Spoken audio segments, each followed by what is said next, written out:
Hello everyone, I am Surbhi Rehija. अभी हम bloating technique कर रहे हैं, जिसमें अभी तक हमने ब्लोटिंग टेक्निक का बेसिक्स कवर किया है। अब बेसिक में आप लोगों को प्रिंसिपल के बारे में बताया था और प्रीवियस लेक्चर में हम लोगों ने सदर्न ब्लोटिंग के बारे में डिस्कस किया था। तो सबने रिवाइज किया, रिवाइज्ड है ना? तो जो प्रीवियस लेक्चर था उसमें हम लोगों ने देखा था सदर्न ब्लोटिंग के बारे में। सदर्न ब्लोटिंग में भी हमने डिस्कस किया था प्रिंसिपल क्या होता है, प्रोसीजर यहाँ पर क्या होता है, कैसे परफॉर्म किया जाता है सदर्न ब्लोट को, एप्लीकेशंस देखी थी, लिमिटेशन देखी थी, और इससे पहले हमने ब्लोटिंग का प्रिंसिपल एंड टाइप्स के बारे में डिस्कस किया था। ठीक है, तो आई होप सबको इतना क्लियर होगा।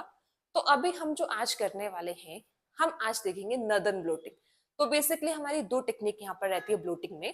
एक तो हमारा नदन, ठीक है, नॉर्दर्न ब्लोटिंग यहाँ पर होगा, और एक यहाँ पर आता है वेस्टर्न ब्लोटिंग। तो अभी हम डिस्कस करेंगे नॉर्दर्न ब्लोटिंग के बारे में।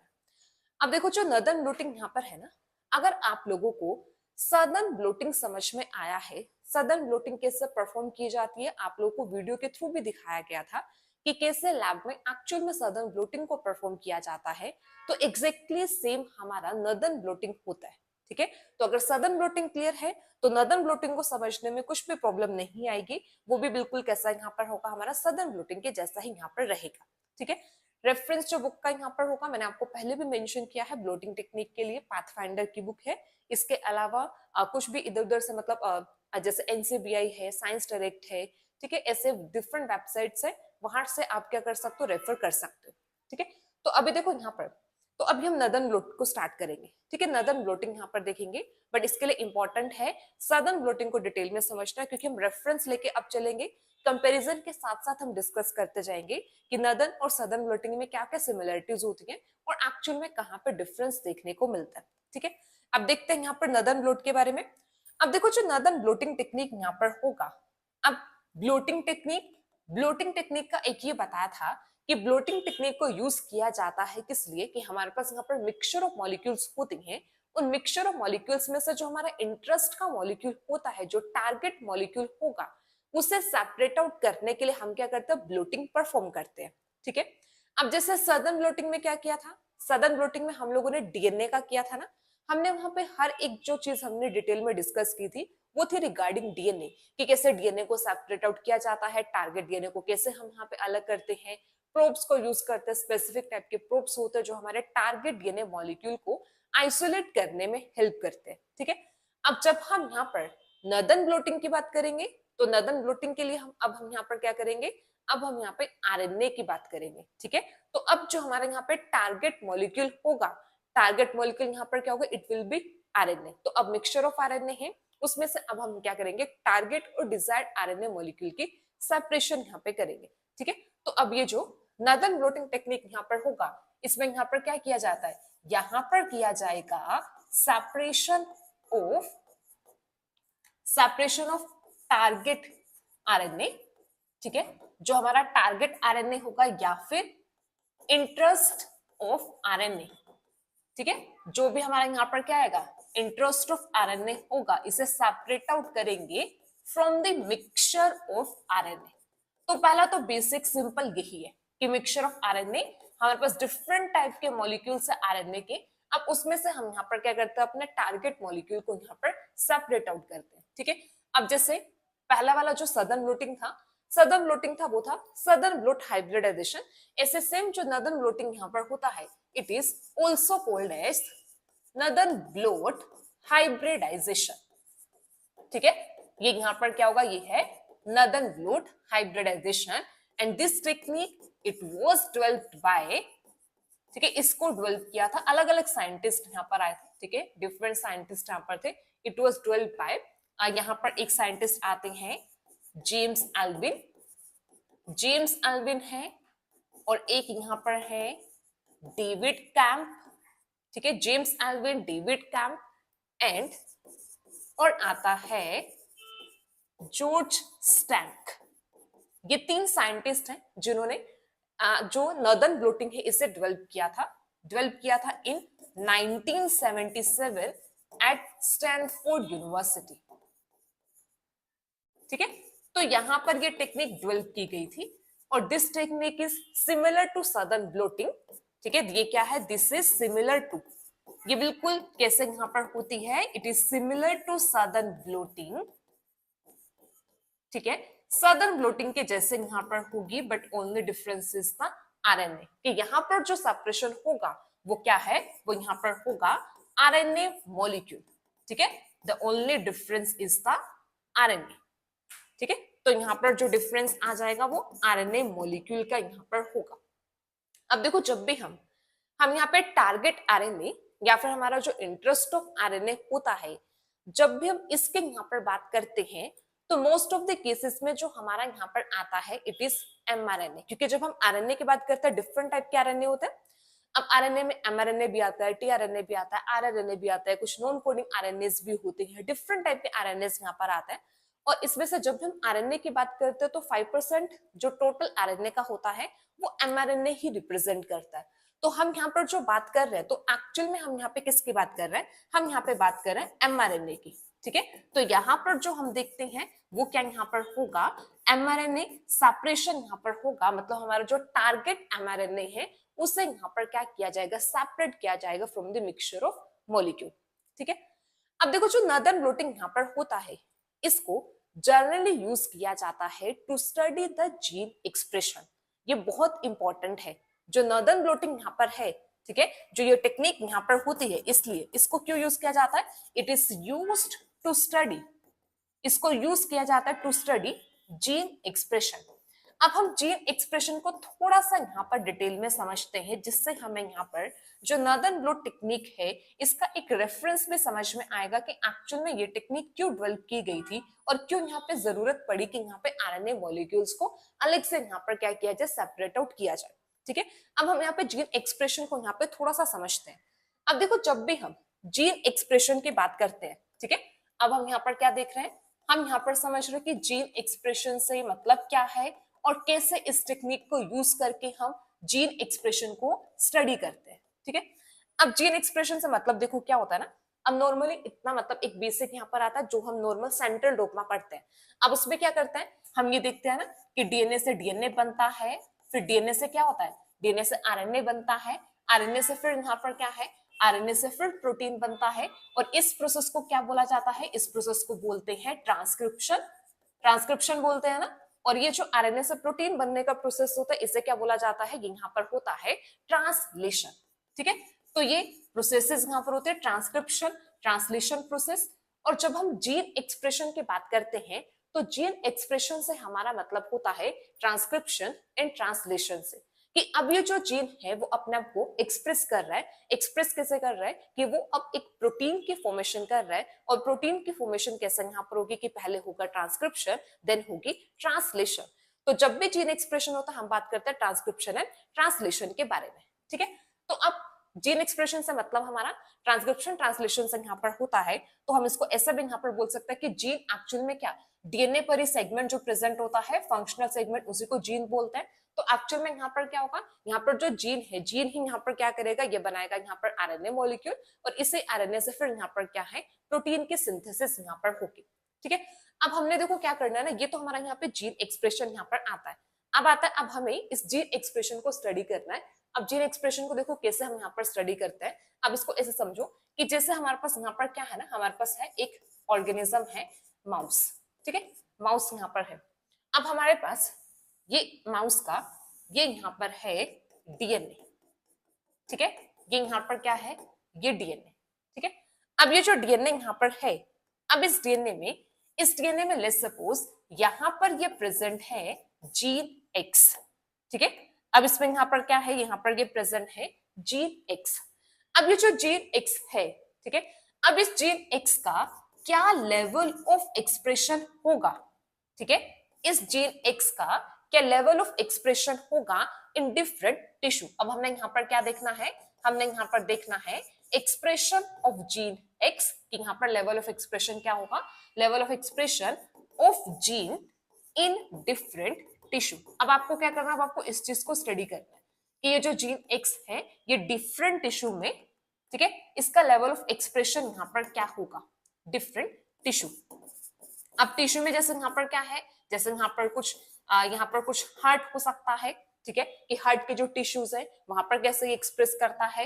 ऐसे यहाँ पर कुछ लीवर टिश्यू है, लीवर टिश्यूज में कैसे यहाँ पर एक्सप्रेस करेगा। लेट्स सपोज यहाँ पर क्या है, इंटेस्टाइन है, इंटेस्टाइन में एक्सप्रेशन यहाँ पर क्या होगा। तो आपको यहाँ पर क्या देखना है, आपको यहाँ पर चेक करना है एक्सप्रेशन लेवल इस जीन एक्स का इन डिफरेंट टिश्यू, जिसमें यहाँ पर आ जाता है जैसे कुछ हार्ट, लीवर है, इंटेस्टाइन में यहाँ पर स्टडी करना है। ठीक है, अब देखो जब हम लेवल ऑफ एक्सप्रेशन की बात कर रहे हैं ना, लेवल ऑफ एक्सप्रेशन से हमारा मतलब यहाँ पर होता है कि कितना मतलब कितना अमाउंट ऑफ आरएनए यहाँ पर बन चुके हैं। और अमाउंट ऑफ आरएनए में मतलब हम क्या देख रहे हैं, अमाउंट ऑफ एमआरएनए की बात यहाँ पर हम करते हैं। ठीक है, क्योंकि देखो एक जीन एक्सप्रेशन का लेवल, इसका मतलब क्या, इसका मतलब होगा कि कितना रेट से ट्रांसक्रिप्शन यहाँ पर हो रहा है, यही होगा ना, कितने रेट से ट्रांसक्रिप्शन होगा। ट्रांसक्रिप्शन कितने रेट से होगा, मतलब हमें ये कैसे पता लगेगा कि कितने मॉलिक्यूल्स ऑफ एमआरएनए वहां पर बने हैं, उससे हमें ये पता लग जाएगा कि कितना क्या लेवल वहां पे एक्सप्रेशन का होगा। ठीक है, अब देखो डिफरेंट टाइप के जीन्स है ना, अब हर एक जीन ऐसा तो नहीं कि वो हर एक सेल में या फिर हर एक टिश्यू में क्या करता है, वो सेम ही लेवल से एक्सप्रेस करता है। अब किसी सेल या किसी टिश्यू में तो क्या होता है, हाई लेवल ऑफ एक्सप्रेशन होता है, किसी में क्या होता है, उसी जीन का लो लेवल ऑफ एक्सप्रेशन होता है। डिपेंड करते हैं कि क्या रिक्वायरमेंट यहाँ पर होती है। और ऐसे आपने क्या किया, जीनोम में एक जीन को सिलेक्ट किया और आपने उसको क्या करना, उसके एक्सप्रेशन को स्टडी करना है कि वो हर एक टिश्यू में या फिर डिफरेंट टाइप के जो टिश्यू है उसमें क्या लेवल यहाँ पर होगा। और लेवल से हमारा मतलब यहाँ पर क्या है, लेवल ऑफ एक्सप्रेशन से जो हमारा मतलब यहाँ पर होगा, ये हमारा यहाँ पर आ जाता है, it is amount of mRNA. ठीक है, कि कितने एमआरएनए मॉलिक्यूल्स की यहाँ पर क्या है सिंथेसिस यहाँ पर होगी, मतलब यहाँ पर जो ट्रांसक्रिप्शन की प्रोसेस है वो किस रेट से यहाँ पर क्या है प्रोसीड करती है। ठीक है, अब हमें इस चीज को स्टडी करना है, तो इस चीज को स्टडी करने के लिए जो अब हम यहाँ पर टेक्निक यूज करते हैं, ये यहाँ पर क्या होती है, इट इज नॉर्दर्न ब्लोटिंग। ठीक है, तो अब ये जो डिटेक्शन यहाँ पर होती है, ये कैसे डिटेक्ट किया जाता है, it is detect by the northern blotting. ठीक है, तो यहाँ पर क्या है, ऐसे हम यहाँ पर क्या करते हैं, नॉर्दर्न ब्लोटिंग को यूज करते हैं। ठीक है, तो समझ में है कि क्या यहाँ पर इसका मेन यूज कैसे यहाँ पर किया जाता है। तो जब हम आरएनए की यहाँ पर बात कर रहे हैं ना, कि आरएनए यहाँ पर सेपरेट, मतलब आरएनए को हम सेपरेट आउट करते हैं टारगेट को, तो टारगेट एमआरएनए को सेपरेट आउट करने से मतलब हमारा ये होता है कि एक्चुअल में हम क्या चेक कर रहे हैं, हम ये चेक कर रहे हैं कि हमारा जो डिजायर्ड जीन है वो एक्सप्रेस किया है या फिर नहीं किया। और एक्सप्रेशन हमें किस फॉर्म में पता लगेगा, वो हमें पता लगेगा इन दी फॉर्म ऑफ एमआरएनए और इन दी फॉर्म ऑफ आरएनए। तो हम क्या करते हैं, अब उसी मिक्सचर ऑफ आरएनए में से एक्चुअल में जो हमारा जीन एक्सप्रेस किया है उसका जो आरएनए होगा उसी को फाइंड आउट करते हैं, उसी को सेपरेट आउट करते हैं और हम ये चेक करते हैं कि हमारे जो जीन है उसने एक्सप्रेस किया या फिर नहीं किया। ठीक है, तो समझ में है कि एक बेसिक सा कि क्यों एक्चुअल में नॉर्दर्न ब्लोटिंग का क्यों इतना इंपॉर्टेंस यहाँ पर आता है, क्योंकि ये हमें हेल्प करता है क्या करने में, जीन एक्सप्रेशन को बताने में, कि अलग अलग सेल्स में अलग अलग टिश्यूज में कि कैसे यहाँ पर जीन की एक्सप्रेशन यहाँ पर होती है, जो हम बताते हैं अमाउंट ऑफ एमआरएनए से। ठीक है, अब देखो दूसरा आप कैसे भी समझ सकते हो, आप इसको ऐसे भी समझो जैसे हम अगर हम दो सेल्स यहाँ पे ले, कि एक कैंसर सेल है और एक यहाँ पर क्या है, नॉर्मल सेल है। ठीक है, अब नॉर्मल सेल और कैंसर सेल में भी क्या होता है, जीन एक्सप्रेशन का फर्क होगा ना, क्योंकि कैंसर सेल में अनकंट्रोल ग्रोथ होती है, तो वहां पर कुछ ऐसे प्रोटीन्स मिलेंगे जो नॉर्मल सेल में नहीं एक्सप्रेस कर रहे होंगे। ठीक है, और कुछ ऐसे प्रोटीन भी होंगे जो सिर्फ नॉर्मल सेल में एक्सप्रेस कर रहे हैं और वो कैंसर सेल में एक्सप्रेस नहीं कर रहे हैं। तो जीन एक्सप्रेशन तो वहां पर भी आएगा ना, कि जब हमें यहाँ पे एनालिसिस करनी है एक नॉर्मल सेल की और एक कैंसर सेल की, उनके एक्सप्रेशन के एनालिसिस यहाँ पर करने के जीन कौन कौन से एक्सप्रेस करते हैं, तब भी हम यहाँ पर क्या करते हैं, नॉर्दर्न ब्लोट का यूज करते हैं। ठीक है, तो नॉर्दर्न ब्लोट एक्चुअल में जो इसका मेन, अगर हम देखें ना, मेन इंपॉर्टेंस यहाँ पर क्या आता है ना, तो मेन इंपॉर्टेंस या फिर इसको जो मेनली यूज किया जाता है, यूज किया जाता है to check the gene expression, gene expression को चेक करने के लिए। तो इसमें जीन एक्सप्रेशन से मतलब हमारा यहाँ पर क्या हो सकता है, हमारा हो सकता है कि अमाउंट ऑफ एमआरएनए यहाँ पर देखना, एमआरएनए के अमाउंट को देखने के लिए, या फिर साइज देखने के लिए कि कितने साइज का एमआरएनए यहाँ पर बना है, क्योंकि अल्टीमेटली एंड में क्या होगा, जब ब्लोटिंग यहाँ पर हो जाएगी, ट्रांसफर करेंगे मेम्ब्रेन पर, तो हम क्या करेंगे, कंपेयर करते हैं, साइज को कंपेयर करेंगे, तो हम जो हमारा जीन एक्सप्रेस किया, अब उसके साइज मतलब जो एमआरएनए होगा, एमआरएनए के साइज को और उनके कितना अमाउंट एमआरएनए का सिंथेसाइज हुआ है उसे चेक करने के लिए हम क्या करते हैं, नॉर्दर्न ब्लोट का यूज करते हैं। ठीक है, तो सबको इतना क्लियर होगा ना, मतलब ये देखो ये इंपॉर्टेंट इसलिए भी है क्योंकि नॉर्दर्न ब्लोट का थोड़ा सा सिग्निफिकेंस अलग हो जाता है, कि यहाँ पर जो मेन इंपॉर्टेंट आ जाता है वो हमारा जीन एक्सप्रेशन और जो हमारे रिलेट किसे करता है, डीएनए से ही करता है। तो एक्चुअल में हम यहाँ पर क्या चेक करें, हम डीएनए का ही आरएनए से बनना, मतलब जीन का एक्सप्रेस यहाँ पर करना, उसे एमआरएनए, उसे आरएनए के हम चेक, उसे आरएनए को हम यहाँ पर क्या करते हैं, चेक यहाँ पे करते हैं, डिटेक्ट करते हैं। ठीक है, तो आई होप इतना सबको क्लियर होगा। तो अभी हमने इतना समझा है कि जो यहाँ पर जो नॉर्दर्न ब्लोट यहाँ पे टेक्निक होती है, अब ये नॉर्दर्न ब्लोट जो टेक्निक होगा इसमें मतलब किसने परफॉर्म किया था, मतलब किसने डेवलप किया था सबसे पहले, वो हमने देख लिया। और एक्चुअल में इसका मेन इंपॉर्टेंस यहाँ पे देखा कि नॉर्दर्न ब्लोट को जो यूज किया जाता है it is for the gene expression, और जीन एक्सप्रेशन से मतलब हमारा यहाँ पर क्या होता है वो हमने यहाँ पर समझ लिया। ठीक है, तो जीन एक्सप्रेशन से एक मतलब हमारा ये होगा जिसमें हम लेवल ऑफ एक्सप्रेशन यहाँ पर देखना चाह रहे हैं, एक ये होगा। सेकंड आप ये भी ऐसा मेंशन कर सकते हो कि अगर यहाँ पर क्या चेक करना है, अगर यहाँ पर जीन एक्सप्रेशन को चेक करना है, जीन एक्सप्रेशन देखना है in cancer cell and normal cell. ठीक है, तो आपको जीन एक्सप्रेशन को चेक करना है in the normal cell and the cancer cell. ठीक है, तब भी हम यहाँ पर क्या करते हैं, मतलब यहाँ पर भी हम जीन एक्सप्रेशन को चेक करने के लिए नॉर्दर्न ब्लोट का यूज करते हैं। अब देखो जो नॉर्दर्न ब्लोट यहाँ पर होगा, अब इसका प्रिंसिपल, ठीक है, अब क्योंकि हम क्या बोल रहे हैं, हम बोल रहे हैं कि ये तो सदर्न ब्लोट से सिमिलर होता है। अब ये सदर्न ब्लोट से सिमिलर है तो इसका प्रिंसिपल भी सदर्न ब्लोट के जैसा होगा।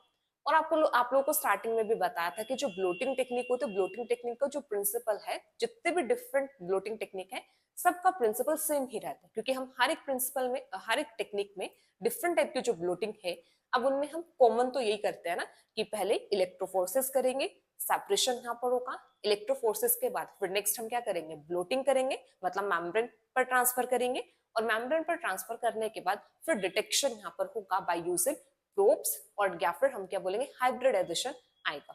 ठीक है, तो अगर हम यहाँ पर इसका प्रिंसिपल की बात करते हैं, प्रिंसिपल ऑफ नॉर्दर्न ब्लोटिंग, ठीक है, तो नेक्स्ट अगर हम यहाँ पर देखते हैं प्रिंसिपल, सो अगर हम प्रिंसिपल की बात करते हैं तो प्रिंसिपल जो यहाँ पर होगा it will be, it is similar to southern blot. Principle यहाँ पर क्या है, इट इज सिमिलर, की होगा यहाँ पर similar to southern blot, southern blot के जैसा ही सिमिलर यहाँ पर होगा। मींस अगर हम यहाँ पर भी बात करते हैं तो ये क्या करेगा, इट इन्वॉल्व्स, यहाँ पर क्या क्या होगा, यहाँ पर इलेक्ट्रोफोरेसिस होगी। ठीक है, यहाँ पर सेपरेशन यहाँ पर होगा, it involves electrophoresis of DNA. ठीक है, डीएनए की sorry electrophoresis of RNA, RNA के सेपरेशन यहाँ पर होगी, इलेक्ट्रोफोरेसिस ऑफ आरएनए। ठीक है, आरएनए की सेपरेशन यहाँ पर होगी, यहाँ पर होगा ब्लोटिंग। ठीक है, blotting and then hybridization using labelled probe. ठीक है, यहां पर भी यही किया जाएगा, हाइब्रिडाइजेशन यूजिंग लेबल्ड प्रोब्स। ठीक है, तो प्रिंसिपल तो एक्चुअल में क्या है, यही रहने वाला है नॉर्दर्न ब्लोट का भी। ठीक है, अब हमें इतना समझ में आ गया। अब नेक्स्ट हम देखते हैं प्रोसीजर के बारे में कि कैसे नॉर्दर्न ब्लोट को परफॉर्म किया जाता है। वैसे तो एक्चुअल में सदर्न ब्लोट के जैसा ही है, बट कुछ ना कुछ माइनर माइनर से डिफरेंसेस यहाँ पर होते हैं, तो वो भी अब हम यहाँ पर देख लेते हैं। ठीक है, तो नेक्स्ट अब देखते हैं, नेक्स्ट आ जाएगा प्रोसीजर। ठीक है, नेक्स्ट देखेंगे कि कैसे एक्चुअल में नॉर्दर्न ब्लोट परफॉर्म किया जाता है। तो नेक्स्ट इज द प्रोसीजर। अब प्रोसीजर की अगर हम बात करें तो यहाँ पर क्या, इसमें डिफरेंट स्टेप्स इन्वॉल्व होंगे। ठीक है, तो प्रोसीजर में अगर हम यहाँ पर देखते हैं तो क्या आ जाएगा, it involves different following steps. ठीक है, अब इसमें यहाँ पर क्या है, कुछ स्टेप्स यहाँ पर हम देखेंगे। अब स्टेप में सबसे पहला अगर हम यहाँ पर बात करें तो पहला क्या होगा, सबसे पहले तो हम आरएनए की आइसोलेशन करेंगे। ठीक है, तो जो फर्स्ट स्टेप यहाँ पर होगा ये क्या है, ये होगा यहाँ पर आइसोलेशन ऑफ आरएनए। ठीक है, तो फर्स्ट स्टेप तो यहाँ पर क्या है, फर्स्ट स्टेप होगा आइसोलेशन ऑफ आरएनए। अब देखो आइसोलेशन ऑफ आरएनए की जब हम बात करते हैं तो जो आरएनए की आइसोलेशन होती है, ये जैसे डीएनए की आइसोलेशन हम करते हैं, सिमिलर वे में आरएनए की भी आइसोलेशन होती है। तो आरएनए को भी आइसोलेट किया जाता है by using phenol chloroform method. अब डीएनए की आइसोलेशन के लिए फिनोल क्लोरोफॉर्म मेथड हम करते हैं, उस सबका डिटेल भी सबको याद होगा, मतलब क्लियर होगा सबको। फिनोल क्लोरोफॉर्म मेथड में क्या क्या कैसे यूज किया जाता है कि वहां पे एक एक्वस फेज बनता है। ठीक है, फिर एक यहाँ पर क्या होता है, एक यहाँ पे ऑर्गेनिक फेज बनता है, और ऐसे एक्वस फेज में जैसे डीएनए आता है, सेम वे में यहाँ पर क्या होगा, ऐसे यहाँ पर आरएनए यहाँ पर आएगा। ठीक है, तो फिनोल क्लोरोफॉर्म मेथड ही यहाँ पर यूज किया जाता है आरएनए के सेपरेशन के लिए भी। ठीक है, अब यहाँ पर जो आइसोलेशन होगा ये कैसे यहाँ पर कर रहा है, ये होगा बाय फिनोल क्लोरोफॉर्म मेथड। ठीक है, यहाँ पर आ जाएगा फिनोल क्लोरोफॉर्म मेथड से यहाँ पर सेपरेशन करेंगे। अब एक चीज जो यहाँ पर होता है ना, मतलब डीएनए और आरएनए के आइसोलेशन में जो एक डिफरेंस यहाँ पर रहता है in the phenol chloroform method, वो ये होता है आरएनए के सेपरेशन के लिए फिनोल क्लोरोफॉर्म मेथड में यहाँ पर ऐड किए जाते हैं आरएनए इनहिबिटर। क्योंकि देखो आरएनए आरएनए क्या है, ये केमिकली रिएक्टिव स्ट्रक्चर है, लेस स्टेबल मॉलिक्यूल है, और वैसे भी आरएनए एंजाइम है। आरएनए क्या करेगा, क्लीव कर देगा आरएनए को। ठीक है, तो इसके लिए यहाँ पे इंपॉर्टेंट होता है क्या करना है, यहाँ पे आरएनए इनहिबिटर की एडिशन करना। ठीक है, तो जैसे यहाँ पर आइसोलेशन में जब हम यहाँ पर बात करते हैं कि फिनोल क्लोरोफॉर्म मेथड से यहाँ पर क्या होता है, आइसोलेशन होता है। अब इस मेथड में यहाँ पर क्या है, यहाँ पर की जाती है एडिशन ऑफ आरएनए इनहिबिटर। ठीक है, आरएनए इनहिबिटर जो यहाँ पर है इन्हें यहाँ पर क्या है, ऐड किया जाता है। अब आरएनए इनहिबिटर में जैसे एग्जाम्पल जो यहाँ पर आते हैं, एक होता है GITC। ठीक है, GITC यहाँ पर है, इट इज ग्वेनिडीनियम आइसोथियोसाइनेट। ठीक है, ये यहाँ पर होगा आइसोथियोसाइनेट, ग्वेनिडीनियम आइसोथियोसाइनेट यहाँ पर क्या है, ये यहाँ पर होगा एक आरएनए इनहिबिटर। ठीक है, ग्वेनिडीनियम आइसोथियोसाइनेट। इसके अलावा एक और इनहिबिटर यहाँ पर यूज किया जाता है DEPC। DEPC भी एक अनदर यहाँ पर क्या है, ये अनदर आरएनए इनहिबिटर यहाँ पर होगा, और DEPC यहाँ पर होता है डाइइथाइल पायरो कार्बोनेट। ठीक है, ये यहाँ पर है डाइइथाइल पायरो कार्बोनेट। तो अब बस एक चीज आप ध्यान रखना, मे भी एग्जाम में क्वेश्चन यहाँ पर आ सकता है कि जब आरएनए की आइसोलेशन की जाती है तो in the phenol chloroform method RNA inhibitor को ऐड किया जाता है। आरएनए इनहिबिटर के एग्जांपल यहाँ पर क्या है, it is GITC and DEPC। दो इनहिबिटर यहाँ पर होते हैं और इसी के बेसिस पे फिर यहाँ पर नाम बन जाता है ये GITC फिनोल क्लोरोफॉर्म मेथड। ठीक है, यहाँ पर इस मेथड से यहाँ पर क्या है, आरएनए की आइसोलेशन यहाँ पर होगी। बाकी एग्जैक्टली सेम होता है जैसे हमने डीएनए का किया है कि यहाँ पर वही सेम कि यहाँ पर एक्वस फेज में आएगा, एक्वस फेज को रिमूव करेंगे, फिर यहाँ पर आरएनए प्रेसिपिटेशन होगा इथेनॉल के प्रेजेंस में, इथेनॉल और सोल्ट का यूज करके प्रेसिपिटेशन यहाँ पर होगी। ठीक है, तो ये यहाँ पर फर्स्ट स्टेप तो यहाँ पर क्या हुआ, फर्स्ट स्टेप हमने यहाँ पर देख लिया कि यहाँ पर क्या कर दिया, आरएनए की आइसोलेशन यहाँ पे की, सॉरी।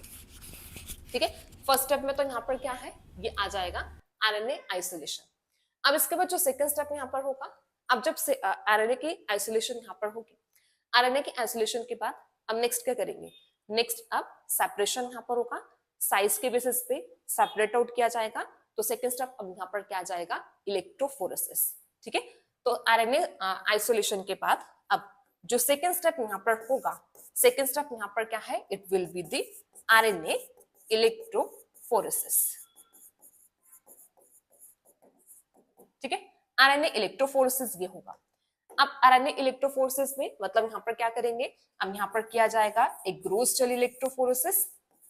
ठीक है, एग्रोस्टल इलेक्ट्रोफोरेसिस में ये भी आरएनए इलेक्ट्रोफोरेसिस में इसमें भी डिफरेंस होता है ना डीएनए और आरएनए की एग्रोस्टल इलेक्ट्रोफोरेसिस में। जब आरएनए की इलेक्ट्रोफोरेसिस की जाती है तो ये भी बताया था कि यहाँ पर क्या किया जाता है कि आरएनए की इलेक्ट्रोफोरेसिस के टाइम पर जो आरएनए यहाँ पर होता है, चांसेस होते हैं यहाँ पर क्या बनने के, कुछ स्टैम लूप स्ट्रक्चर्स बनने के चांसेस होते हैं, मतलब यहाँ पर कुछ बाइंडिंग होने के चांस होते हैं। तो इसके लिए यहाँ पर जो इलेक्ट्रोफोरेसिस की जाती है ये की जाती है in the presence of denaturing agent. ठीक है, तो ये डिफरेंसेस जरूर ध्यान में रखना जब भी हम आरएनए की बात कर रहे हैं ना, तो स्पेसिफिक जो हम केमिकल्स या मॉलिक्यूल्स की यहाँ पर हम बात करते हैं इनको ध्यान में रखना। ठीक है, तो जो यहाँ पे एग्रोजो इलेक्ट्रोफोरेसिस किया जाएगा तो यहाँ पर क्या है, यहाँ पर जो एग्रोजो इलेक्ट्रोफोरेसिस होगी वो कैसे होती है, ये होगी in presence of denaturing agents. और डीनेचरिंग एजेंट याद है आप लोगों को कौन कौन सा बताए थे, डीनेचरिंग एजेंट 3 एजेंट यहाँ पर बताए थे ना। ठीक है, डीनेचरिंग एजेंट में यहाँ पर हमने देखा था कि कौन कौन सा यहाँ पर हो सकता है, एक होगा ग्लाइयोक्सिल। ठीक है, और यहाँ पर है फॉर्मल्डिहाइड, फॉर्मल्डिहाइड होगा, और बताया था मिथाइल मर्क्यूरिक ऑक्साइड। ठीक है, यही बताए थे 3 कि 3 यहाँ पर क्या यूज होते हैं, डीनेचरिंग एजेंट है कि इसके प्रेजेंस में यहाँ पर जो आरएनए होता है ये कैसे यहाँ पर लीनियर फॉर्म में यहाँ पर आता है, glycosyl, formaldehyde, methyl mercuric acid. ठीक है, तो ये यहाँ पर आते हैं 3 डिनेचरिंग एजेंट जिनकी प्रेजेंस में यहाँ पर होगी इलेक्ट्रोफोरेसिस। अब इलेक्ट्रोफोरेसिस हो गया, इलेक्ट्रोफोरेसिस होने के बाद अब यहाँ पर क्या मिलेगा, हमें जेल मिलेगा। ठीक है, अब जेल मिलेगा, अब जेल में अब यहाँ पर क्या आएंगे, आरएनए बैंड्स आ जाएंगे। ठीक है, अब आरएनए बैंड्स आए तो अब नेक्स्ट स्टेप क्या होगा, अब स्टेप देखो वही होंगे जो हमने किया है डीएनए का। तो अब वहां पर क्या किया था सदर्न ब्लॉट में कि जब यहाँ पर सेपरेशन हो गया, इलेक्ट्रोफोर्सेस हो गया, इलेक्ट्रोफोर्सेस के बाद नेक्स्ट बताया था ना कि नेक्स्ट स्टेप अब यहाँ पर क्या किया जाता है, अब यहाँ पर होगी ब्लोटिंग, मतलब अब इसे मेम्ब्रेन पर ट्रांसफर किया जाएगा। सदर्न ब्लॉट के केस में हमने डीनेचुरेशन वाला स्टेप किया था। ठीक है, डीनेचुरेशन किया जाता है क्योंकि डीएनए डबल स्ट्रैंड मॉलिक्यूल था तो उसे सिंगल स्ट्रैंड फॉर्म में कन्वर्ट करना था। अब आरएनए क्योंकि ऑलरेडी सिंगल स्ट्रैंड फॉर्म में है तो यहाँ पर डीनेचुरेशन वाला स्टेप नहीं होगा, यहाँ पर जो जेल होगा जेल से अब मेम्ब्रेन पर क्या है ट्रांसफर यहाँ पर किया जाएगा। ठीक है, तो जो नेक्स्ट स्टेप यहाँ पर आ जाएगा, सेकंड स्टेप ये हुआ। अब ऐसे अगर हम यहाँ पर थर्ड स्टेप की यहाँ पर बात करते हैं तो जो थर्ड स्टेप यहाँ पर होगा ये क्या आ जाएगा, ये होगा ब्लोटिंग। ठीक है, अब ब्लोटिंग से मतलब यहाँ पर क्या है, ब्लोटिंग से मतलब अब ये होगा कि अब हम यहाँ पर क्या करें, अब हम कर रहे हैं ट्रांसफर ऑफ आरएनए बैंड्स या फिर आरएनए, इसको ट्रांसफर करेंगे ऑनटू मेम्ब्रेन। ठीक है, मेम्ब्रेन पर इसे क्या करते हैं, ट्रांसफर किया जाता है। इसी चीज को और यहाँ पर क्या बोला जाता है, इसी को और बोला जाता है इमोबिलाइजेशन। ठीक है, इसी को और यहाँ पर क्या बोलते हैं, इसे बोलते हैं immobilization of RNA onto membrane. ठीक है, मेम्ब्रेन पर अब यहाँ पर क्या करते हैं, इमोबिलाइजेशन यहाँ पे करेंगे। ठीक है, अब मेम्ब्रेन जो यहाँ पर होती है, अब मेम्ब्रेन की अगर हम बात करें इसे आप ट्रांसफर मेम्ब्रेन भी बोल सकते हो। तो मेम्ब्रेन यहाँ पर क्या है, मेम्ब्रेन यहाँ पर हो सकती है नाइट्रोसेलुलोज हो सकती है और मेम्ब्रेन यहाँ पर हो सकती है नायलॉन हो सकती है। ठीक है, इसके अलावा जो यहाँ पर और यूज किया जाता है मेम्ब्रेन के अलावा, एक तो मेम्ब्रेन यहाँ पर यूज करते हैं, इसके अलावा यहाँ पर और यूज किया जाता है एक्टिवेटेड पेपर। ठीक है, इसके अलावा जो यहाँ पर यूज किए जाते हैं वो क्या है, यहाँ पर वो यूज किए जाते हैं एक्टिवेटेड पेपर। ठीक है, अब ये जो एक्टिवेटेड पेपर यहाँ पर है, 2 पेपर यहाँ पर आते हैं जो यूज किए जाते हैं, एक है डीबीटी और एक यहाँ पर होता है डीपीटी। ठीक है, तो ये मतलब फिल्टर पेपर्स टाइप है, तो इनको भी यूज किया जाता है कि ऐसे नहीं कि सिर्फ मेम्ब्रेन यहाँ पर होगी। तो ये 2 पेपर यहाँ पर है, इन्हें भी यूज किया जा सकता है। एक होता है डीपीटी, अच्छा ये डीबीएम है। ठीक है, एक यहाँ पर होगा डीबीएम और एक यहाँ पर होता है डीपीटी। अब ये जो डीबीएम है, डीबीएम यहाँ पर होता है डाइएजो बेंजाइल ऑक्सीमिथाइल, ये होगा यहाँ पर डाइएजो बेंजाइल ऑक्सीमिथाइल, ये फुल फॉर्म यहाँ पर होती है डीबीएम। तो एक डीबीएम एक्टिवेटेड पेपर है और एक यहाँ पर आता है डीपीटी, डीपीटी यहाँ पर होता है डाइएजोफिनाइल थियोईथर। ठीक है, ये यहाँ पर होगा डाइएजोफिनाइल थियोईथर। ठीक है, तो ये पेपर यहाँ पर यूज किए जाता है। तो पेपर का भी ध्यान में रखना, डीबीएम डीपीटी जनरली ऐसा है कि डीबीएम पेपर को यूज करते हैं ब्लोटिंग के लिए। ठीक है, डीबीएम और ऐसे यहाँ पे नायलॉन मेम्ब्रेन, इन दोनों को यूज किया जाता है आरएनए के केस में, नायलॉन मेम्ब्रेन को और ऐसे यहाँ पर डीबीएम, इन दोनों को जनरली यूज करते हैं क्योंकि इनकी बाइंडिंग मतलब इनकी आरएनए के साथ बाइंडिंग एफिनिटी अच्छी होती है। ठीक है, हाई बाइंडिंग एफिनिटी होती है, तो नायलॉन और डीबीएम को यूज करते हैं। तो अब ब्लोटिंग यहाँ पर आया, ट्रांसफर यहाँ पर हुआ। ठीक है, अब ट्रांसफर हो गया मेम्ब्रेन पर। अब मेम्ब्रेन पर यहाँ पर क्या मिलेंगे, अब मेम्ब्रेन पर हमें मिलेंगे एग्जैक्टली वैसे ही बैंड जैसे हमारे किस में आता है, जेल में आता है। ठीक है, सिमिलर वैसे बैंड्स यहाँ पर आ जाएंगे। अब उसके बाद याद है हम लोगों ने किया था कि जब यहाँ पर मेम्ब्रेन पर आ गया तो नेक्स्ट स्टेप यहाँ पर क्या होगा, बेकिंग होगा। ठीक है, तो जैसे मेम्ब्रेन पर यहाँ पर आया तो नेक्स्ट स्टेप पे यहाँ पर क्या है, नेक्स्ट यहाँ पर होगा बेकिंग। बेकिंग के लिए बताया था कि तो यहाँ पर क्या करते हैं, इंक्यूबेट किया जाता है। ठीक है, नाइट्रोसेलुलोज और नायलॉन का बताया था अलग अलग कि या तो यूवी रेडिएशन के प्रेजेंस में या फिर हाई टेम्परेचर में कुछ लॉन्ग ड्यूरेशन के लिए यहाँ पर क्या है इंक्यूबेशन की जाती है ताकि बाइंडिंग यहाँ पर हो सके जो मॉलिक्यूल यहाँ पर होंगे। ठीक है, तो यहाँ पर बेकिंग आता है, बेकिंग या फिर ये यहाँ पर हो जाएगा इंक्यूबेशन। सबको क्लियर हो रहा है ना, समझ में आ रहा है ना, हम जैसे जैसे स्टेप कर रहे हैं। ठीक है, अब बेकिंग के बाद अब नेक्स्ट स्टेप जो यहाँ पर होगा, नेक्स्ट स्टेप यहाँ पर आता है it will B blocking of membrane. ठीक है, नेक्स्ट स्टेप में यहाँ पर क्या किया जाएगा, मेम्ब्रेन को ब्लॉक किया जाएगा। अब मेम्ब्रेन को ब्लॉक करना क्यों जरूरी है, मेम्ब्रेन को ब्लॉक करना इसलिए जरूरी है क्योंकि जब हम यहाँ पर प्रोब यूज करेंगे तो हमारे प्रोब की नॉन स्पेसिफिकली बाइंडिंग ना हो जाए टू द मेम्ब्रेन, तो मेम्ब्रेन को ब्लॉक करना इंपॉर्टेंट है। ठीक है, ब्लॉकिंग ऑफ मेम्ब्रेन यहाँ पर होगा, ब्लॉकिंग ऑफ मेम्ब्रेन, या फिर इसी को यहाँ पर हम क्या बोलते हैं, ये होगा प्री हाइब्रिडाइजेशन स्टेप। ठीक है, ये यहाँ पर क्या होगा, ये आ जाएगा प्री हाइब्रिडाइजेशन स्टेप। ठीक है, अब प्री हाइब्रिडाइजेशन स्टेप के बाद जो नेक्स्ट यहाँ पर आएगा, नेक्स्ट अब यहाँ पर होगा हाइब्रिडाइजेशन स्टेप। ठीक है, अब जो नेक्स्ट होगा, जो सिक्स्थ यहाँ पर होगा, ये आ जाएगा हाइब्रिडाइजेशन स्टेप। ठीक है, ये होगा यहाँ पर हाइब्रिडाइजेशन स्टेप। अब देखो जो हाइब्रिडाइजेशन स्टेप यहाँ पर होगा, अब इसमें यहाँ पर क्या करते हैं, यहाँ पर लेबल्ड प्रोब का यूज करेंगे। ठीक है, अब यहाँ पर लेबल्ड प्रोब्स यहाँ पर आएंगे। ठीक है, अब जो लेबल्ड प्रोब यहाँ पर यूज किए जाते हैं वो कैसे यहाँ पर हो सकते हैं, अब वो या तो कैसे होंगे, यहाँ पर आरएनए प्रोब्स को यूज किया जाता है, मतलब यहाँ पर जो हमारा टारगेट आरएनए होगा उसी के कॉम्प्लीमेंट्री सीक्वेंस का यहाँ पर क्या करते हैं, प्रोब यहाँ पर बनाते हैं, तो आरएनए प्रोब यहाँ पर होते हैं। इसके अलावा जो यहाँ पर और यूज कर सकते हैं वो होगा cDNA प्रोब्स। ठीक है, कैसे और क्या यूज कर सकते हैं, cDNA प्रोब। अब cDNA probe, cDNA complementary DNA कैसे बनता है, देखो जैसे यहाँ पर क्या है, सिंपल सा ये डीएनए यहाँ पर होगा। ठीक है, अब इस डीएनए की रिवर्स ट्रांसक्रिप्शन होगी। ठीक है, मतलब इस डीएनए से, मतलब डीएनए से आरएनए, आरएनए से फिर डीएनए यहाँ पे बनेगा, ये डीएनए होगा, डीएनए से यहाँ पर क्या है, आरएनए, तो ये यहाँ पर है, ये यहाँ पर हुई है ट्रांसक्रिप्शन। ठीक है, अब इसकी यहाँ पर होगी रिवर्स ट्रांसक्रिप्शन। ठीक है, रिवर्स ट्रांसक्रिप्शन यहाँ पर होगी। अब रिवर्स ट्रांसक्रिप्शन में क्या होगा कि यहाँ पर ये जो आरएनए है, इस आरएनए के कॉम्प्लीमेंट्री यहाँ पर अब जो स्टैंड बनेगा ये कैसा यहाँ पर होगा, इट विल बी cDNA। ठीक है, cDNA ऐसे रिवर्स ट्रांसक्रिप्शन होती है ना कि यहाँ पर क्या करते हैं, डीएनए, डीएनए से आरएनए बना, आरएनए के कॉम्प्लीमेंट्री यहाँ पर क्या किया, डीएनए स्ट्रैंड को सिंथेसाइज यहाँ पर किया और यहाँ पर आया सिंगल स्ट्रैंड cDNA। ठीक है, कॉम्प्लीमेंट्री डीएनए यहाँ पर होगा, आरएनए से यहाँ पर क्या है, डीएनए की फॉर्मेशन यहाँ पर होगी, तो ये बनेगा, ये प्रोसेस होगी रिवर्स ट्रांसक्रिप्शन। और अब ये जो यहाँ पर होता है ये होगा हाइब्रिड। ठीक है, ये यहाँ पर होगा डीएनए आरएनए हाइब्रिड। ठीक है, डीएनए आरएनए यहाँ पर क्या है, हाइब्रिड यहाँ पर होगा। और फिर नेक्स्ट स्टेप में यहाँ पर क्या किया जाता है ना, अब ये जो आरएनए यहाँ पर होता है, इस आरएनए की डिग्रेडेशन हो जाती है और हमारे पास ये बनता है सिंगल स्ट्रैंड cDNA। ठीक है, जो आरएनए यहाँ पर होगा, आरएनए की होती है डिग्रेडेशन। ठीक है, आरएनए की डिग्रेडेशन यहाँ पर होगी और ये बनेगा सिंगल स्ट्रैंड cDNA। अब ये सिंगल स्ट्रैंड cDNA ये कैसा होगा, जो यहाँ पे आरएनए मॉलिक्यूल है इसका क्या होगा, कॉम्प्लीमेंट्री यहाँ पर होगा ना। ठीक है, तो इसलिए cDNA को यहाँ पर क्या कर सकते हैं, इसको लेबल करके एज अ प्रोब यहाँ पर यूज कर सकते हैं।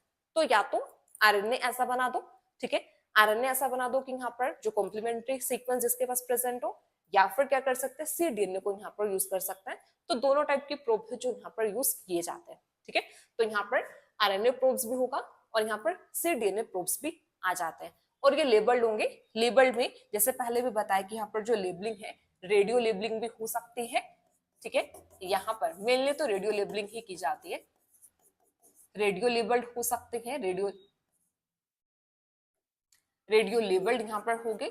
ठीक है, रेडियो लेबलिंग यहाँ पर हो सकता है, रेडियो लेबल्ड प्रोब यहाँ पर होंगे, या फिर यहाँ पर क्या है, कुछ फ्लोरोफोर मॉलिक्यूल्स का यूज किया जाएगा।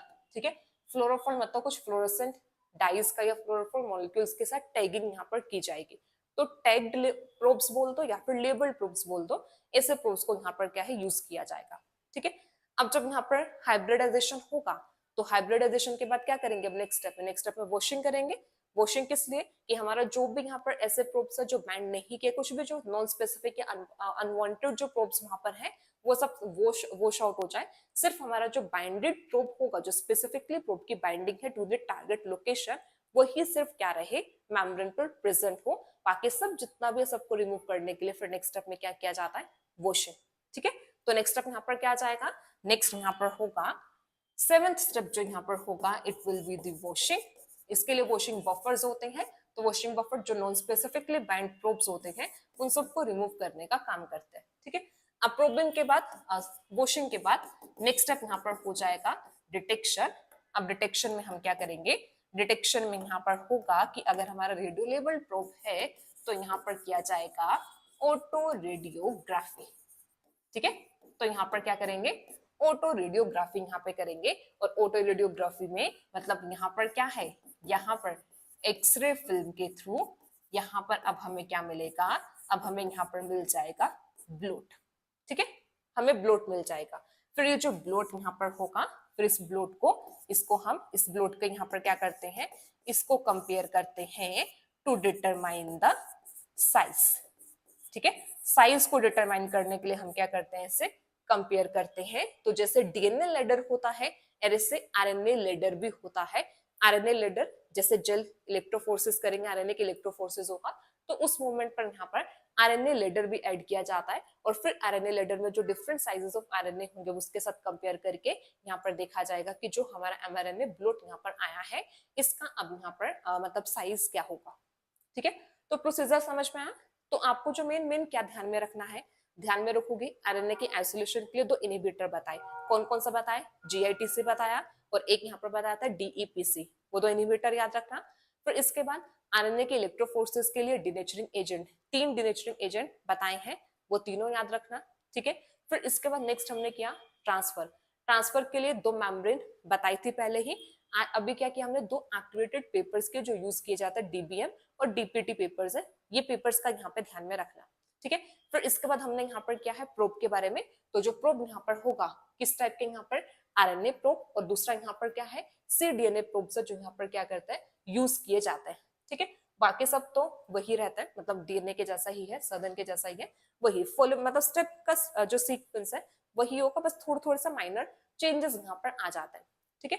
तो ये प्रोसीजर यहाँ पर होगा। अब इसी को अगर हम एक फ्लो चार्ट के फॉर्म में देख लें, अगर हम डायग्रामेटिकली यहाँ पर देखें तो कैसे यहाँ पर हम देखेंगे, तो यहाँ पर हमारे पास पहले क्या होगा, पहले तो यहाँ पर ये आ जाएगा आरएनए, ठीक है, आरएनए मॉलिक्यूल्स यहाँ पर ये होंगे, ठीक है। तो ये डिफरेंट यहाँ पर होगा डिफरेंट आरएनए मॉलिक्यूल। अब देखो यहाँ पर कोई रिस्ट्रिक्शन डाइजेशन नहीं है, रिस्ट्रिक्शन डाइजेशन क्यों नहीं है, क्योंकि वहां पर तो हमारा पूरा डीएनए आ रहा था ना, डीएनए को फ्रेगमेंट में कट कर रहे थे, यहाँ पर तो ऑलरेडी जो आरएनए है वो तो पहले छोटे छोटे साइज का यहाँ पर आएगा, क्योंकि आरएनए कैसे बनता है, वो तो डीएनए के किसी एक सेगमेंट से आगे आरएनए की सिंथेसिस यहाँ पर होती, ठीक है। तो आरएनए ऑलरेडी स्मॉल साइज का है, तो यहाँ पर इसके रिस्ट्रिक्शन डाइजेशन नहीं होती है। आरएनए यहाँ पर है, ठीक है, ये है यहाँ पर आइसोलेटेड आरएनए, ठीक है, आइसोलेटेड आरएनए यहाँ पर होगा। अब ये जो आइसोलेटेड आरएनए है, अब इसे इसके यहाँ पर क्या होगी, अब इसके यहाँ पर होगी इलेक्ट्रोफोरेसिस, ठीक है।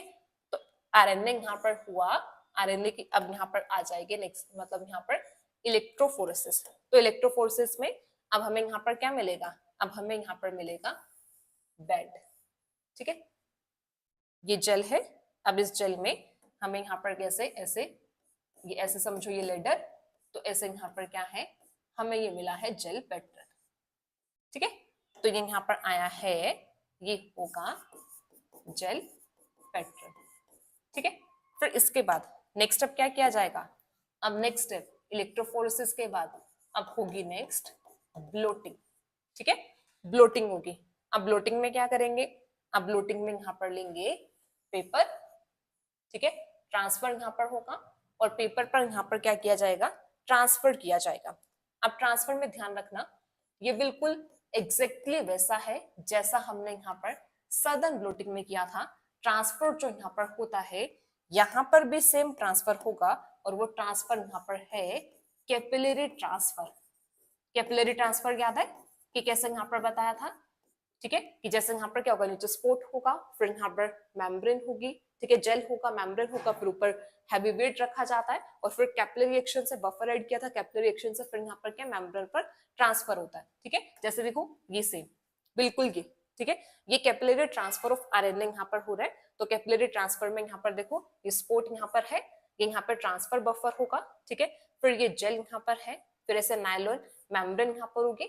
अब उसके ऊपर यहाँ पर फिल्टर पेपर है, पेपर टॉवल स्टिक है, फिर यहाँ पर 500 ग्राम का वेट यहाँ पर रखा है। तो अब क्या होगा, कैपिलरी एक्शन से अब जो बैंड्स है वो क्या होंगे, यहाँ पे ट्रांसफर होंगे। ठीक है, हमने डीएनए का भी सेम किया था, आरएनए का भी सेम किया था। ध्यान रखना ट्रांसफर मेथड जो होता है वो अलग अलग टाइप के होते हैं। ठीक है, जो हम ये ट्रांसफर यहाँ पर करते हैं ना मेम्ब्रेन पर जेल से, अलग अलग टाइप के होते हैं। तो आरएनए और डीएनए में मतलब नॉर्दर्न और सदर्न ब्लोटिंग में जो यूज किया जाता है वो कैपिलरी ट्रांसफर यूज किया जाता है। जैसे जब हम वेस्टर्न ब्लोटिंग की बात करते हैं, मतलब जब हम प्रोटीन की बात करेंगे, तो वहां पर कैपिलरी ट्रांसफर नहीं होता है।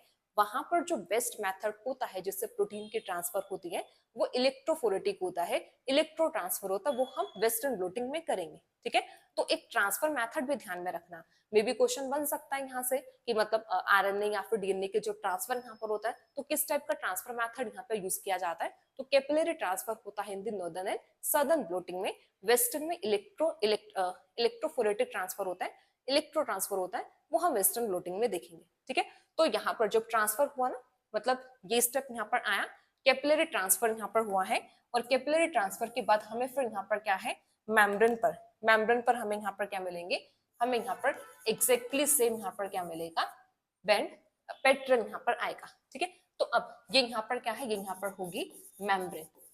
ठीक है, ये मेम्ब्रेन यहाँ पर है। ठीक है, अब मेम्ब्रेन में अब इसके बाद जो नेक्स्ट स्टेप यहाँ पर होगा, नेक्स्ट स्टेप यहाँ पर आ जाएगा, नेक्स्ट स्टेप में बेकिंग होगी। ठीक है, बेकिंग यहाँ पे करेंगे, और बेकिंग के बाद और जो नेक्स्ट यहाँ पर होगा, यहाँ पर ऐड किया जाएगा baking and pre hybridization step.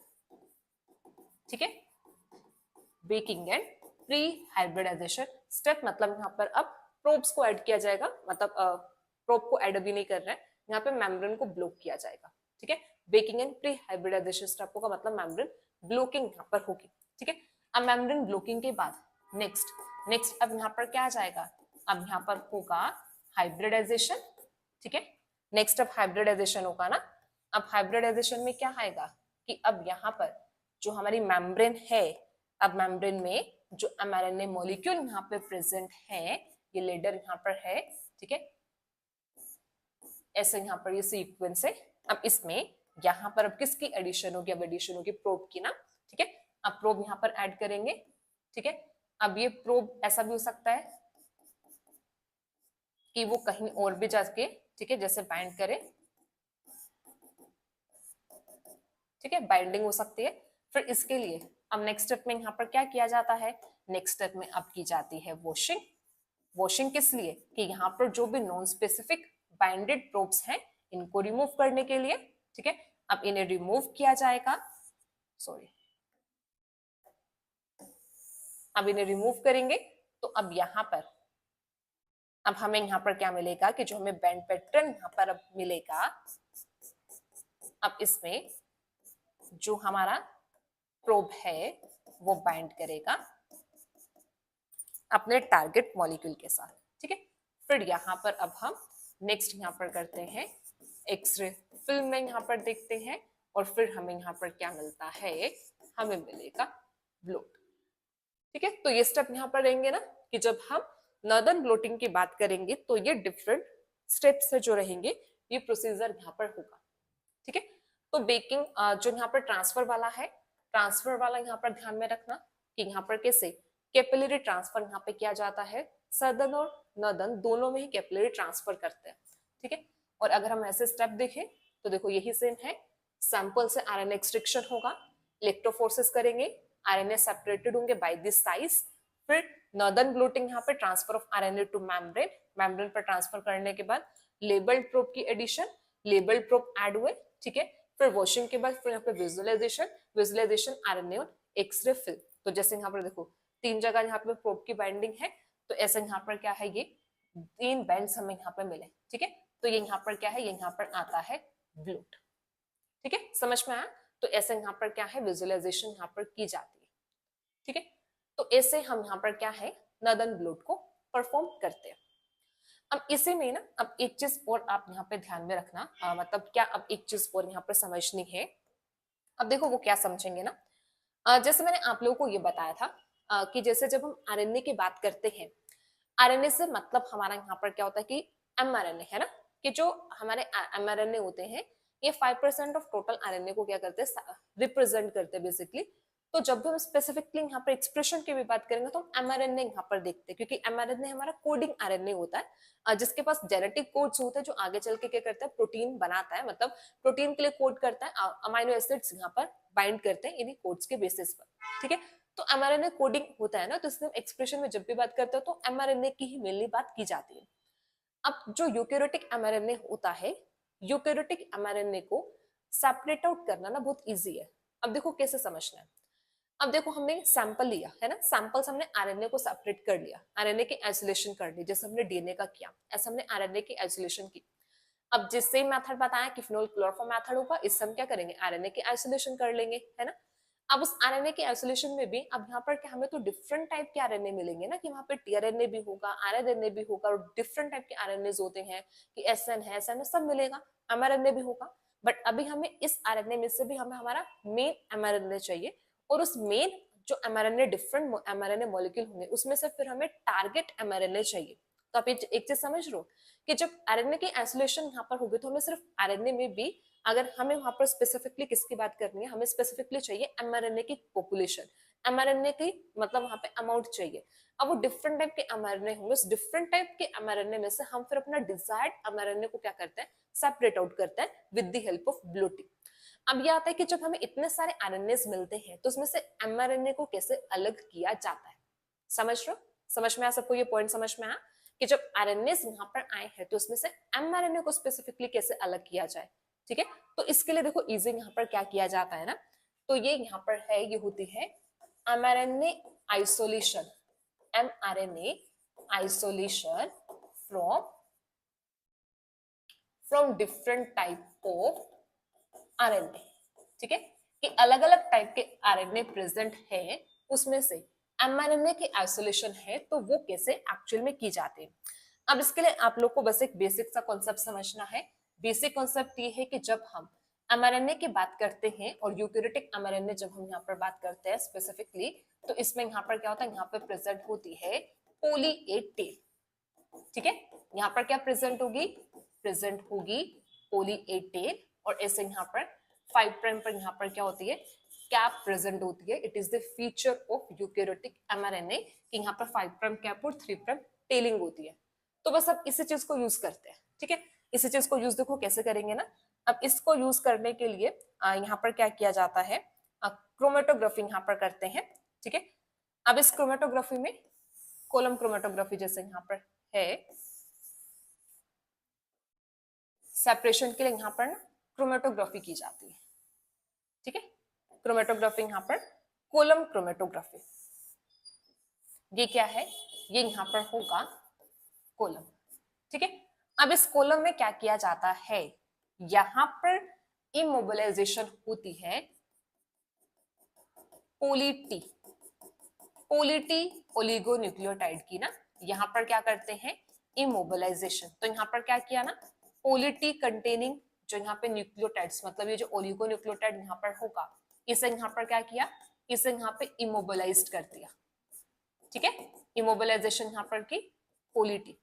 अब यहाँ पर क्या करेंगे, अब यहाँ पर ऐड करेंगे मिक्सचर ऑफ आरएनए। ठीक है, अब इससे होगा क्या, जैसे यहाँ पे आरएनए मिक्सचर ऐड किया, अब जो हमारा एमआरएनए है जिसके पास क्या प्रेजेंट है, एमआरएनए के पास प्रेजेंट है पोली ए टेल, वो तो क्या करेगा, यहीं पर रह जाएगा, वो तो बाइंडेड रहेगा ना यहीं पर ही, कॉलम में रिटेन रह जाएगा। ठीक है, पोली ए जो टेल यहाँ पर, क्योंकि इनके बीच में क्या होगा, बेस पेयरिंग यहाँ पर होगी। ठीक है, बेस पेयरिंग यहाँ पर हुआ, और ये क्या करता है, ये यहीं पर रह जाएगा, ये यहीं पर रह जाएगा। ठीक है, और बाकी जो जितने भी आरएनए हैं वो सब क्या करेंगे, वो आ जाएंगे बाहर। ठीक है, ये आरएनए मिक्सचर हमें यहाँ पे मिलेगा जिसमें डिफरेंट टाइप ऑफ आरएनए, वो सब कॉलम से बाहर आएंगे, तो कॉलम में रिटेन हमारा यहाँ पर क्या रहेगा, ये रहेगा एमआरएनए। तो ऐसे हम यहाँ पर क्या कर सकते हैं, सेपरेशन कर सकते हैं, एमआरएनए की आइसोलेशन कर सकते हैं from different type of RNA, और वो कैसे यहाँ पर करते हैं, बाय कॉलम क्रोमेटोग्राफी। ठीक है, तो एक एडिशन में बस एक ये भी याद रखना कि कॉलम क्रोमेटोग्राफी को यूज किया जाता है, डिफरेंट टाइप की क्रोमेटोग्राफी टेक्निक्स होती है, प्योरिफिकेशन के लिए यूज किया जाता है। ठीक है, क्रोमेटोग्राफी टेक्निक को प्योरिफिकेशन के लिए यूज करते हैं, प्योरिफिकेशन ऑफ डिफरेंट सैंपल। तो ऐसे यहाँ पर एमआरएनए की आइसोलेशन के लिए कॉलम क्रोमेटोग्राफी यूज करते हैं, जिसमें अब mRNA हमारा रिटेन रहेगा इनसाइड द कॉलम, बाकी सब यहाँ से क्या करेंगे, रिलीज हो जाएंगे, ठीक है। फिर लेटर ऑन हम यहाँ पर mRNA को भी क्या करते हैं, कॉलम से बाहर रिमूव कर लेते हैं। तो ऐसे हमें अब डिफरेंट टाइप के mRNA यहाँ पर मिले। अब इसमें से अब हम स्पेसिफिक mRNA की सेपरेशन यहाँ पर करते हैं बाय यूजिंग नदन ब्लोटिंग, ठीक है। तो प्रोसीजर सबको क्लियर हुआ। तो हमने यहाँ पर नदन ब्लोट में हमने समझ लिया कि नदन ब्लोटिंग होती क्या है, ठीक है। फिर हमने प्रिंसिपल भी देख लिया कि यहाँ पर क्या होगा, और हमने प्रोसीजर भी यहाँ पे देख लिया, और मेन इंपॉर्टेंस भी कि जीन एक्सप्रेशन के लिए मेनली यूज किया जाता है, ठीक है। और यहाँ पे एक mRNA आइसोलेशन वाला पॉइंट भी क्लियर हो गया कि अगर हमें mRNA को आइसोलेट करना है तो कैसे हम करेंगे, ठीक है। तो अब नेक्स्ट आता है एप्लीकेशंस, ठीक है। तो नेक्स्ट अब हम देखेंगे एप्लीकेशंस ऑफ नदन ब्लोटिंग। तो नेक्स्ट आ जाएगा एप्लीकेशंस, ठीक है। अब एप्लीकेशंस में वैसे तो आप लोगों को मेन बता दिया एक्सप्रेशन वाला, ठीक है। उससे से काफी सारी चीजें क्लियर हो जाती है कि जैसे अगर कैंसर सेल और नॉर्मल सेल में जीन एक्सप्रेशन को स्टडी करना है, या फिर यहाँ पे डिफरेंट ऑर्गन्स डिफरेंट टिश्यू में जीन एक्सप्रेशन के लेवल को स्टडी करना है तो हम यूज करते हैं। तो एप्लीकेशन तो मतलब वही मेन यहाँ पर होगा, बट इसके अलावा यहाँ पर और देख लेते हैं कि क्या क्या एप्लीकेशन यहाँ पर बनती है, ठीक है, नदन ब्लोट की। तो पहले तो यहाँ पर ये आ जाएगा, फर्स्ट तो यहाँ पर यही है कि ये जो नदन ब्लोट यहाँ पर होगा इसको यूज किया जाता है, it is used to separate, it is used to separate target mRNA और RNA, ठीक है, टारगेट RNA और mRNA फ्रॉम मिक्सचर, ठीक है। पहला तो यही होगा, यही इसकी मेन इंपॉर्टेंट एप्लीकेशन है ना, कि यहाँ पे उसको टारगेट mRNA और जो RNA होगा उसको आइसोलेट करने के लिए यहाँ पर क्या है, यूज यहाँ पर हम करेंगे, ठीक है। इसके अलावा और हम यहाँ पर इसको किस लिए यूज करते हैं, इसको यूज किया जाता है, it is also used to detect, it is also used to detect and quantify the specific mRNA, ठीक है, specific mRNA from different living tissues. यही होगा, यही बताया था कि डिफरेंट लिविंग टिश्यूज में अगर आपको क्वांटिफाई का मतलब यहाँ पर है कि जीन एक्सप्रेशन का लेवल आपको चेक करना है, अमाउंट ऑफ mRNA को चेक करना है, तो आप क्या कर सकते हो, डिफरेंट लिविंग टिश्यूज से मतलब डिटेक्ट करने के लिए से यूज कर सकते हो, डिफरेंट लिविंग टिश्यू से भी कर सकते हैं, और हम यूज कर सकते हैं फ्रॉम डिफरेंट ऑर्गेनिज्म, ठीक है। कि जैसे सैंपल ही अलग अलग ले लिए, कि जैसे आप एक्सप्रेशन यहाँ पे चेक करो अलग अलग ऑर्गेनिजम्स में, ठीक है, कि जैसे माउस ले लिया या फिर कुछ और कोई भी एक ऑर्गेनिज्म ले लिया, उनको कंपेयर करना है, तो हम यहाँ पर क्या करते हैं, इस टेक्निक का यूज करते हैं नदन ब्लोट का, ठीक है। इसके अलावा इसको और यहाँ पर यूज किया जाता है, इसको यूज किया जाता है इन द जीन एक्सप्रेशन, ठीक है, इसको यूज करते हैं, it is used to analyse expression of genes, ठीक है, एक्सप्रेशन ऑफ जीन्स के लिए यूज किया जाता है। और हम ऐसा भी बोल सकते हैं, इसको यूज करते हैं जैसे कुछ जीन्स का ओवर एक्सप्रेशन होता है इन द कैंसर सेल, ठीक है। एक्सप्रेशन ऑफ जीन्स को यूज, एक्सप्रेशन ऑफ जीन्स को स्टडी करने के लिए, एनालाइज करने के लिए हम क्या करते हैं, इस टेक्निक को यूज करते हैं, ठीक है। इसको और यूज किया जाता है, it is used in the,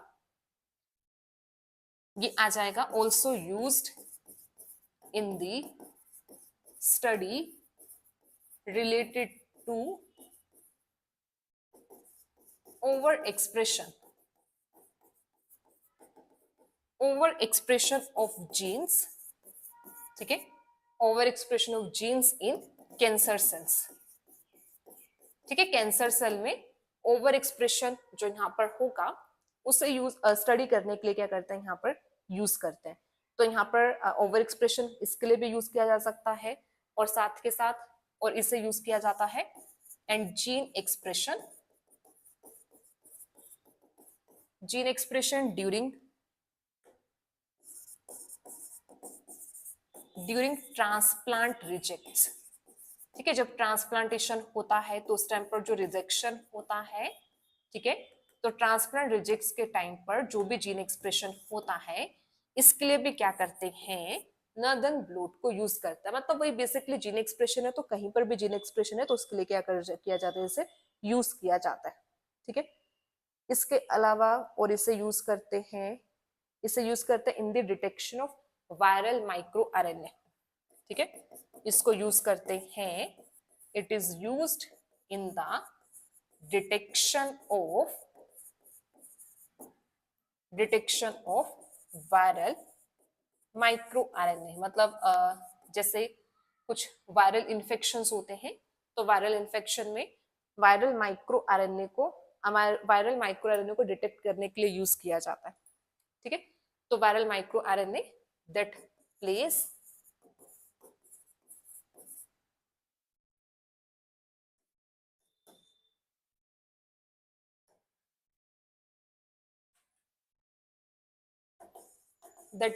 important role in viral infections।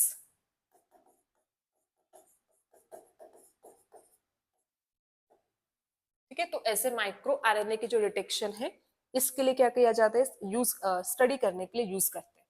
तो ये यहाँ पर आती हैं एप्लीकेशंस। ठीक है, एप्लीकेशंस ऑफ नॉर्दर्न ब्लोटिंग। अब इससे नेक्स्ट हम देखेंगे लिमिटेशंस, कि क्या लिमिटेशन यहाँ पर होती है। इस मेथड की लिमिटेशन देख लेते हैं, क्या क्या यहाँ पर डिसएडवांटेजेस या फिर लिमिटेशन यहाँ पर होती है। अब जो नॉर्दर्न ब्लोटिंग यहाँ पर है ना, पहली लिमिटेशन तो ये यहाँ पर आती है कि जो नॉर्दर्न ब्लोटिंग यहाँ पर होगा, इट हैज लोअर सेंसिटिविटी। ठीक है, मतलब इसके लिए हाई अमाउंट ऑफ आरएनए चाहिए, ये लो कॉन्सेंट्रेशन पे डिटेक्ट नहीं कर सकता, इसकी लोअर सेंसिटिविटी होती है। ठीक है, अब लोअर सेंसिटिविटी यहाँ पर है ना, लोअर सेंसिटिविटी है। अब देखो एक्चुअल में अभी क्या है ना, नॉर्दर्न ब्लोट को जैसे डेवलप किया गया था डिफरेंट जीन एक्सप्रेशन को स्टडी करने के लिए ना, बट अभी अगर हम आज के टाइम में यहाँ पर देखें तो नॉर्दर्न ब्लोट से भी ज्यादा मतलब एक एडवांस्ड टेक्निक है, जैसे आरटीपीसीआर। अब क्या होता है कि जो आरटीपीसीआर है, आरटीपीसीआर की सेंसिटिविटी बहुत ज्यादा होती है कि वो लो अमाउंट ऑफ आरएनए को भी क्या कर लेता है, डिटेक्ट कर लेता है। तो इसलिए अभी जो नॉर्दर्न ब्लोट है, इससे रिप्लेस कर दिया बाय दी आरटीपीसीआर। ठीक है, आरटीपीसीआर यहाँ पर होता है, तो उसके थ्रू अब मतलब आरटीपीसीआर के थ्रू ना अब यूज मतलब आरएनए एक्सप्रेशन को चेक कर, जीन एक्सप्रेशन को चेक कर लेता है, आरएनए के लेवल को चेक कर लेता है। तो एक्चुअल में अब इसकी रिप्लेसमेंट हो चुकी है। ठीक है, इसकी लो सेंसिटिविटी यहाँ पर होती है as compare to other advance technique. ठीक है, other advance technique like RTPCR.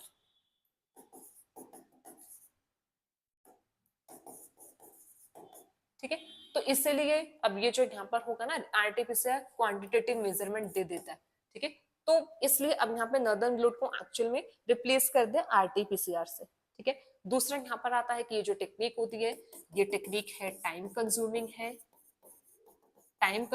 है और ये है कॉम्प्लेक्स।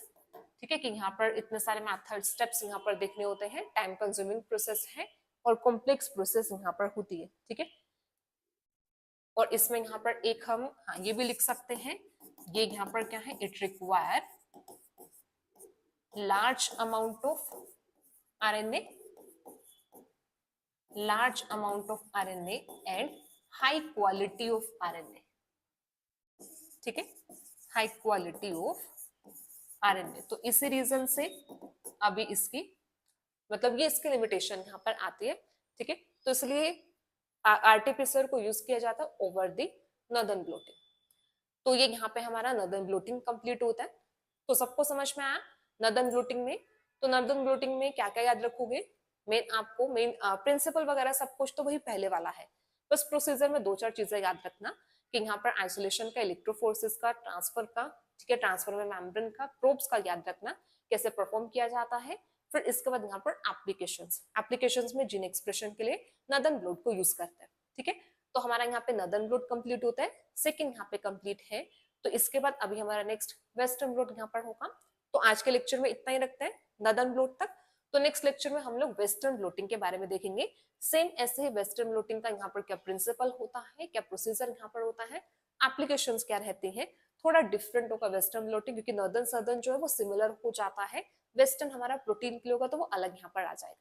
ठीक है, तो आज के लेक्चर में इतना ही। सो मिलते हैं नेक्स्ट लेक्चर में। Thank you so much everyone.